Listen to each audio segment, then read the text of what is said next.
여러분 안녕하십니까? NWS 내외 방송 뉴스를 시작하겠습니다. 먼저 오늘의 주요 뉴스입니다.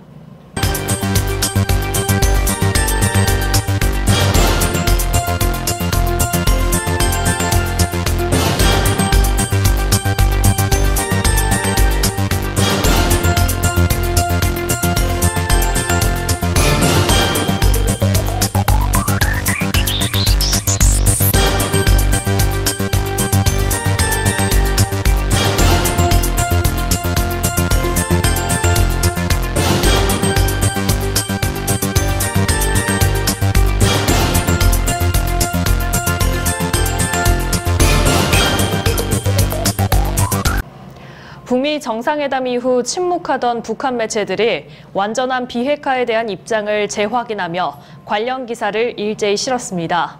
대남 선전 매체 우리민족끼리는 두 나라 사이의 새로운 관계를 수립하고 조선반도에 항구적이고 공고한 평화체제를 구축하고 완전한 비핵화로 나아가는 것은 우리의 확고한 입장이라고 밝혔습니다.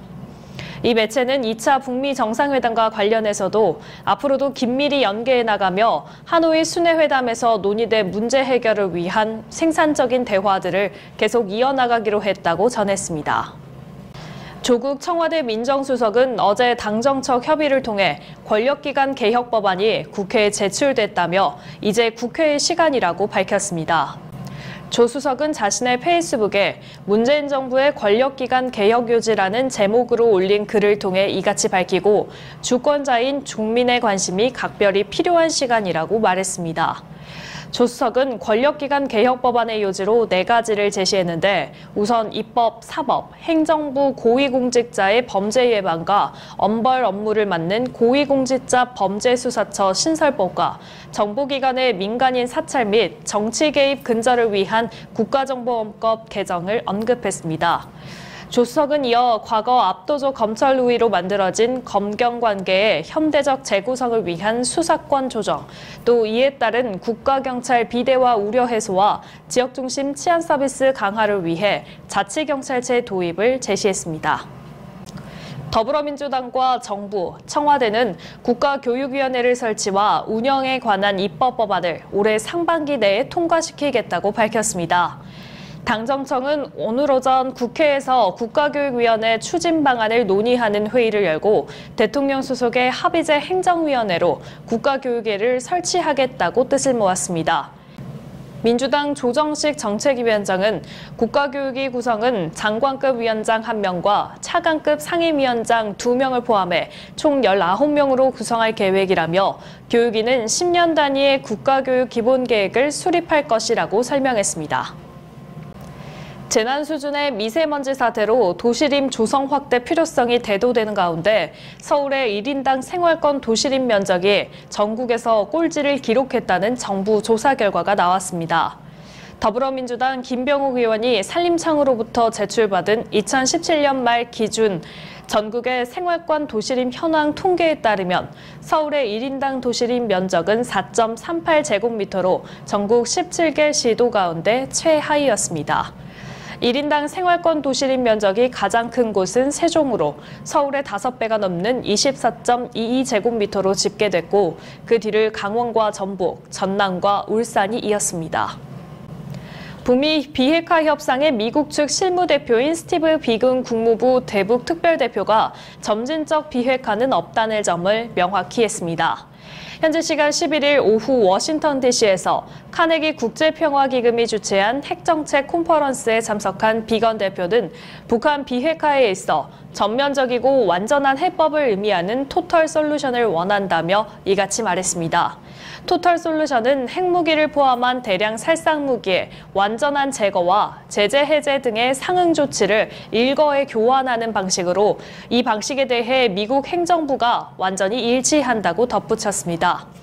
비건 대표는 또 북미 정상이 6.12 정상회담에서 합의한 4개 항이 서로 맞물려 있다며 모든 것이 합의될 때까지 어떤 것도 합의되지 않는 것이라고 말해 비핵화 논의가 나아가지 않으면 관계 개선이나 평화체제 구축 논의도 진전되기 어려울 것이라는 점을 시사했습니다. 경찰이 1년 넘게 미제 사건으로 남았던 강남 클럽 아레나 폭행 사건을 재수사한 지 2주 만에 가해자를 찾아 입건했습니다. 서울지방경찰청 미제 사건 전담팀은 아레나 폭행 피해자로 당시 경비원으로 일했던 A씨를 상해 혐의로 입건해 조사하고 있다고 밝혔습니다. 경찰에 따르면 A씨는 지난 2017년 10월 28일 새벽 아레나에서 손님 B씨를 폭행해 전치 5주의 상해를 입힌 혐의를 받고 있습니다. 사건을 맡은 강남경찰서는 사건 당시 CCTV를 확보하고도 사건을 해결하지 못해 부실수사 의혹이 제기된 바 있습니다. 수도권 등 5개 대도시권의 광역교통 업무를 총괄하는 광역교통위원회가 오는 19일 출범합니다. 국토교통부와 행정안전부는 국무회의를 열고 관련 규정을 정비했으며 최근 첫 수장으로 최기주 아주대 교수가 임명됐다고 밝혔습니다. 국민 80%가 거주하는 대도시권에서 광역교통 문제를 총괄할 대도시권 광역교통위는 정책을 의결할 위원회와 업무를 지원할 광역교통본부로 구성됩니다. 홍상수 감독과 배우 김민희 씨가 호흡을 맞춘 강변호텔이 오는 27일 개봉을 알렸습니다. 영화는 한 중년 남성이 2명의 젊은 여성을 만나면서 벌어지는 이야기로 지난해 스위스 로카르노 국제영화제와 스페인 히혼 국제영화제에서 남우주연상을 휩쓸며 작품성을 인정받았습니다. 하지만 개봉 소식에 홍상수 감독과 김민희 씨의 관계에 더 많은 관심이 쏠렸는데요. 2년 전 영화 밤의 해변에서 혼자 간담회에서 연인 사이임을 공식적으로 밝혀 불륜 논란 중심에 섰던 두 사람. 이번에도 공식 석상에 모습을 드러낼지 주목됩니다. 미국 텍사스 지역 매체 스타텔레그램이 텍사스 외야수와 지명타자의 델리노 드실즈, 조이 갈로, 노마 마자라, 헌터 펜스, 추신수가 개막전 로스터에 이름을 올릴 것이라고 예상했습니다. 이번 오프 시즌 내내 기용 방법으로 논란을 벌였던 유망주 윌리 카루는 명단에 없었습니다. 지난 2월 텍사스 지역 매체 댈러스 모닝 뉴스는 카룬이 라인업에서 자리를 잡기 위해서는 추신수 트레이드가 필요하지만 그의 연봉을 감당할 팀이 있을까라며 물음표를 던진 적이 있습니다. 스타텔레그램은 개막전 예상 로스터에서 카룬을 제외하며 카룬이 시범 경기에서 28타수 5안타, 타율 0.0179, 장타율 0.214에 그쳤지만 그가 자리를 받을 자격이 없어서 명단에서 빠진 것은 아니며 그는 내슈빌에 있는 트리플 A에서 계속될 수 있다.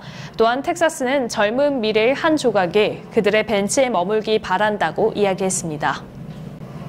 구리시는 3월 7일부터 3월 15일까지 구리 남양주 교육지원청 및 소비자 식품위생감시원과 함께 식중독을 예방하고 안전한 학교 급식 환경을 마련하기 위하여 학교 급식소, 식재료 공급업체 등을 대상으로 합동 점검을 진행합니다. 이번 점검은 개학 초기 발생률이 높은 식중독 예방 및 안전 학교 급식 환경 조성을 위해 마련됐습니다. 또한 식품 분야 국가안전대진단의 일환으로 시청 및 구리 남양주 교육지원청 공무원, 소비자 식품위생감시원이 함께 참여해 위생점검과 함께 수거검사를 병행하여 실시하고 있습니다. 어제 오후부터 북서쪽에서 찬 공기가 유입되면서 오늘은 평년보다 1도에서 4도가량 낮을 것으로 전망됩니다. 봄 꽃샘추위에 건강관리에 유의하시는 게 좋겠습니다. 오늘 뉴스 여기서 마치겠습니다. 시청해주신 여러분 고맙습니다.